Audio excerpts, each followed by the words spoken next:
Hey guys, today we're going to talk about Russian captured guns, and I think you're going to learn something new.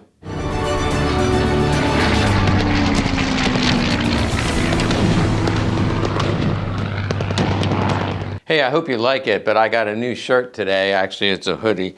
Very stylish. The only thing I didn't think about in doing videos is where do I put the mic? So that's a little awkward, but just ignore the mic, focus on the logo. Today we're going to answer the question, what is a Russian dip?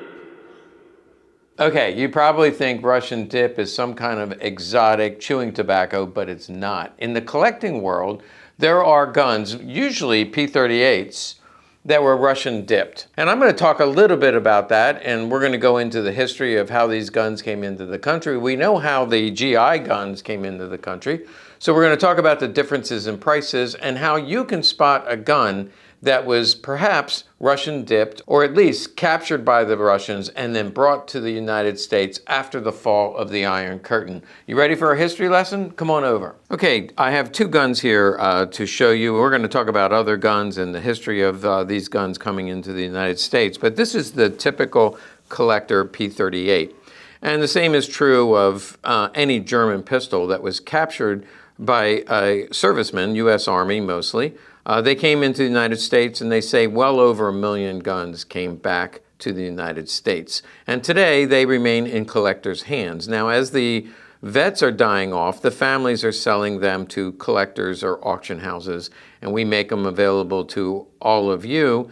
When they came here, they were never registered. When we get them, we do register them, of course.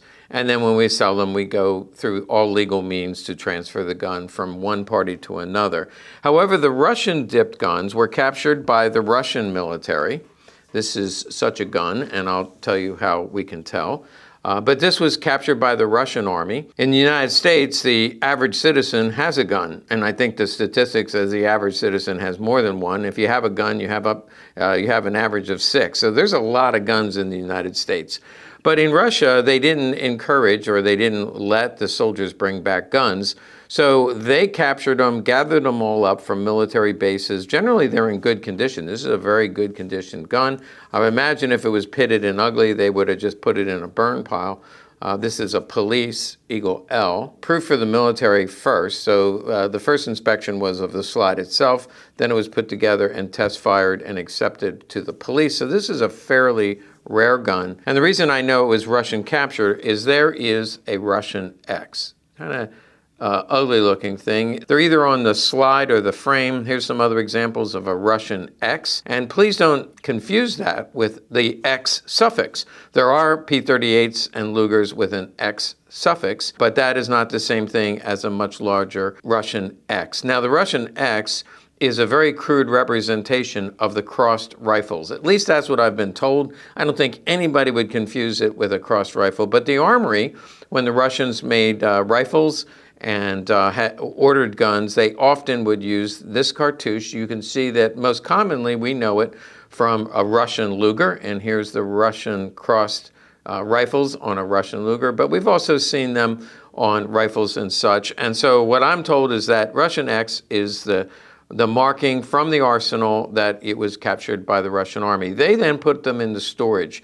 Now, when I think about these warehouses filled with crates of P38s and other guns, it reminds me, I think it's at the end of Raiders of the Lost Ark, and they get the Ark. It ends up in a storage facility somewhere. I don't know where it is, but you just see stacks and stacks and stacks and crates of guns. And that's what Russia did in many of the countries behind the Iron Curtain. Here's a map of the Iron Curtain, and so we know countries like Poland and East Germany, Romania, Yugoslavia, remaining behind the Iron Curtain. What Russia was assuming is that we want to be ready for the next war. So instead of destroying these guns, they stored them. They would not let citizens buy them. But when Gorbachev was the leader in Russia, he allowed the Iron Curtain to come down just because he was a kinder, gentler leader. On the West, we would consider him a hero. In the communist country, he was a traitor. But when the Iron Curtain came down, so we're talking about 89 to 90, these other countries are trying to raise money because Russia pulled the rug out from under them and took everything that wasn't nailed down when they left. And so they are in desperate need of money. So So Ukraine, Poland, East Germany,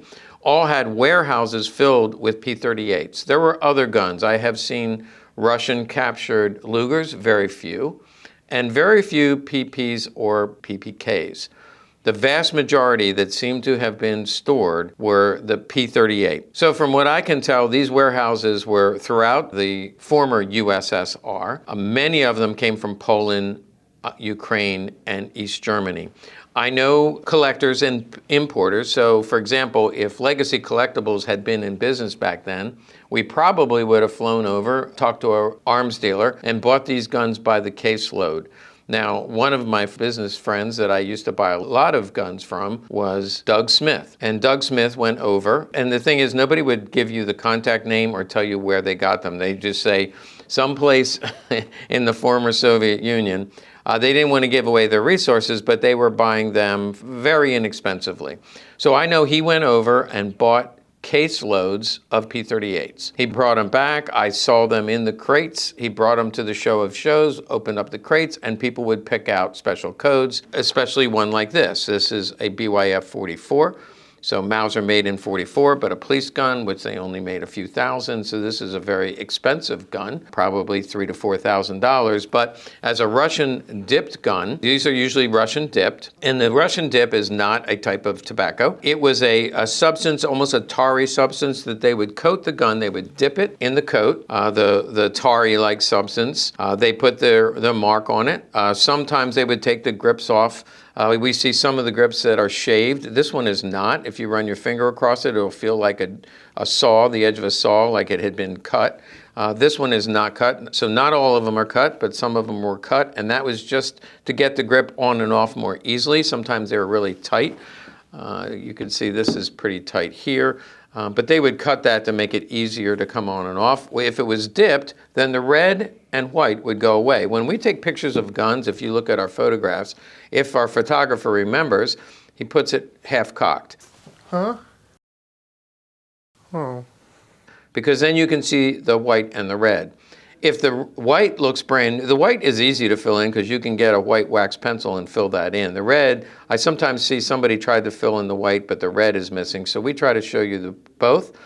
The white will look brand new white, like my glove, as opposed to this is kind of a yellowed white. So this looks all correct. This one we don't have to decide because you can see the white and the red are gone, which means this was probably Russian dipped. Also, this has the Russian X. It does not have the grips cut. And I have wiped this down with my magic cloth. And if it was dipped, the dip was removed. Now, you can remove the dip. It's not an easy process. But I take my magic cloth. Here it is. I get no commission out of this. I buy these on Amazon, but it's a miracle cloth. It says coconut oil for whatever reason, whatever the magic formula is. This is actually for polishing silverware, and I have tried it out on silverware. And when you wipe silverware or a Russian dip, it comes out black. When you wipe a regular, this is kind of disgusting, but it looks more like toilet paper. When I take a typical gun, it always has rust. A beautiful gun, it begins to rust underneath the bluing. So if I take let's take this white area here, and this top plate, I'm going to rub it. It comes out brown. I'll try a little bit of the frame here. See how it's brown? That's rust. There's some dirt and grease, so there'll be a little bit of black. But when you do Russian dip, it comes out black like this. And also, by the way, cold blue. So Russian dip, if you take an oily cloth and you rub it down, nothing happens. It doesn't hurt it at all. I'll demonstrate that. But if you use this with whatever the ingredient is, I think it might just be coconut oil, it comes off and it's black. So remember, it'll look brown. That does mean there is some black in there, but that's because of the aged grease and things like that comes off. So you will get some black, but this is clearly a dip or a cold blue. This is similar. I was taking some off. Now, unfortunately, I don't have a Russian dipped gun that hasn't been cleaned. This was Russian dipped, I'm sure, and has been cleaned off. and they did a great job. I'm going to show you one other trick that everybody misses.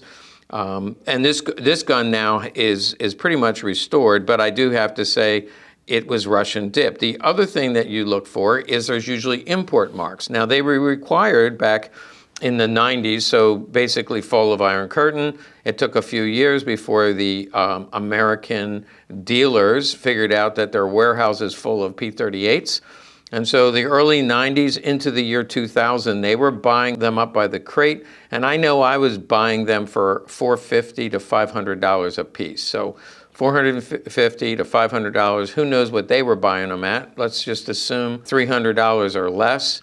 They're selling them for $450. And now today, this gun would sell for a lot of money just because it's been cleaned up. It definitely was Russian captured, but it's a rare maker. The typical Russian dip gun, nobody really cares if you clean it up.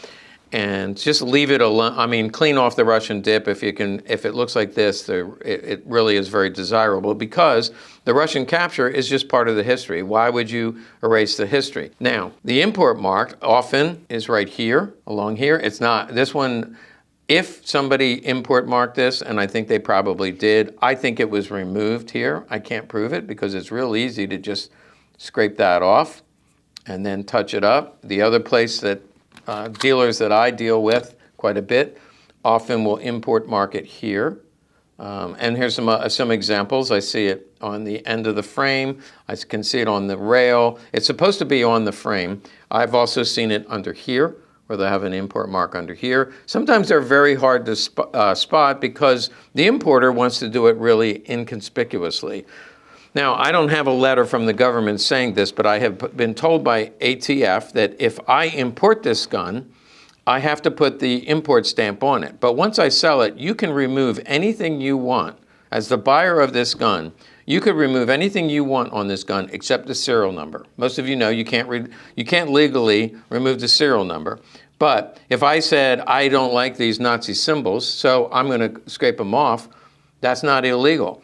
I don't like this import mark, so I'm going to scrape it off. That's not illegal. That's what I'm told by people from ATF. I have not seen that in writing, but it makes perfect sense because I do know people who remove markings such as Nazi symbols or somebody carves their initials right here. And so the next owner cleans that all off and touches it up. We're going to talk about touch up in a minute. Here's the last thing I want you to look at on this gun, because this is my all the things I just told you.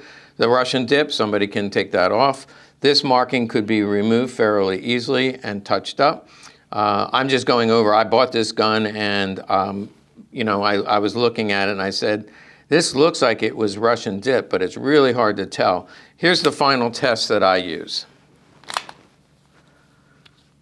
I'm just taking the gun apart, drop the hammer, open it up, and we're going to take a look inside. Often, if this is, if this gun was refinished or Russian dipped, this will often be dark, but that's easy to clean because you can take it off and leave it in a solution overnight, blue remover. But the one thing that they don't usually get is the pin. So we can see the pin is dark, okay? Also not the kiss of death. But here's the one thing, and actually a guy, this is my, my very nice commercial gun that I'm going to use as an example, everything correct about it. A guy who did rebluing, I asked him a few secrets of how can you tell if a gun's been reblued. He said most people can remove the locking block and clean off the bluing. Most people can clean off the bluing on the springs and things like that, but the one thing they never get is the trigger spring. He said it's just a real pain in the neck to take the trigger spring out and clean it off. Now that I've said that, there's people out there who are going to figure this out. But when I'm at a gun show and I see a gun that I'm not sure about, and this would have been one of them, I'd say, it sure looks like it was dipped or reblued. And the Russian X tells me it was captured by Russia. So it should be import marked, and it's not, but very well done, and it doesn't bother me at all. But I would say one of these edges, this is darker than this side. This is darker than this. So maybe this was cleaned off and then touched up. And like I said, as long as you leave the rest of the gun alone, I don't care that much. I don't care about this spring being dark. other than the fact I want to disclose that when I buy it. That's not going to stop me from collecting this gun. It's a beautiful gun with a great history. So there you see the spring. Here is the original spring, is in the white. It's not finished. A little bit dark because it's corroded, and it should be corroded. It should have, some tarnish on it, and there's been a lot of oil and grease put on that over the years.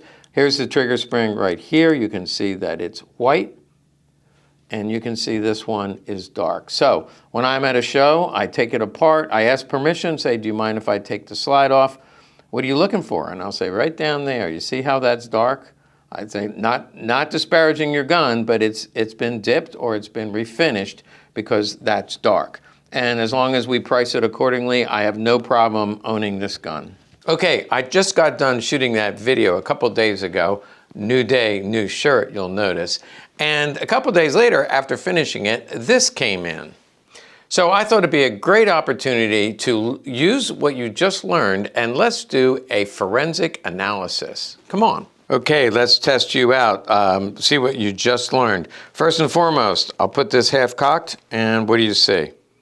Okay, so the first thing we notice, the S and the F, there's no white, there's no red. So, likely refinished or dipped. Wonder if it's Russian. Oh, here you can see the Russian X. All the other markings look good. I wonder if it's import marked. Where should we look? Aha. This is one of these rare ones early on in the import process. They put it right on the slide in plain view, and it really, I mentioned earlier that as long as it's inconspicuous, like some of those markings we saw, very inconspicuous, actually easy to remove. This is very, very hard to remove because on this surface you'd have to shave it off and then you'd lose some of this, and then when you refinish it you can tell. Long story short, this is a very conspicuous import mark, one that is rarely done anymore. Actually, with the new laser engraving machine that we showed for you, it made it a lot easier. But back in the day, they made ugly import marks. And this actually hurts the value quite a bit. But there you see the proofs. And the finish actually doesn't look right to me for an AC43, so I believe refinished. This looks kind of shiny. Probably a refinished gun, certainly dipped if not refinished. Let's learn a little bit about the magazine. I don't see the P38 here, so it's actually a late war. This is a Spreework JVC, Spreework magazine. So it's a later magazine, but it's numbered, and if we look at the numbering, it's of course crossed out, and post-war cross out, they put dents in it because it's hardened metal, but this is, the bottom went to an AC41, the tube went to a Spreework, later war, probably 44, and this was from Walther in 43. So we see that it's put together from some parts, but it's still all matching. We've checked out all the issues we can see from the outside. Let's take it apart. I think you can see the X just a little bit better. We do see, let's do this first. The locking block has been cleaned off. So somebody spent some time on this. Cleaned off the dip, because that locking block is cleaned off, but notice the pin, exactly what I had talked about. The pin is dark. So that tells me probably this was all redone and then the locking block cleaned off. Remember I mentioned it just pops right off and you can just put it in glue remover overnight. I can show you really quickly how you could just pop that out and pull it, and that comes out. So you can clean that off really easily. And that pin, they didn't bother, see the pin? That pin is dark. Speaking of dark, let's take a look at the final step. There's the trigger spring inside there, and it is blued over. So that's the final test to tell us this has been reblued. Certainly, if not reblued, Russian dipped. And it's Russian marked and got the ugly import mark. So let's go back and finish this up from the previous video. Hey, thanks for watching. Hope you learned something today. And kudos to President Reagan, who said, Mr. Gorbachev, tear down this wall. And because of that action, we got thousands of beautiful P38s into this country. Make sure you like and subscribe to our to our channel. And if you know somebody that could use the information, feel free to pass it along.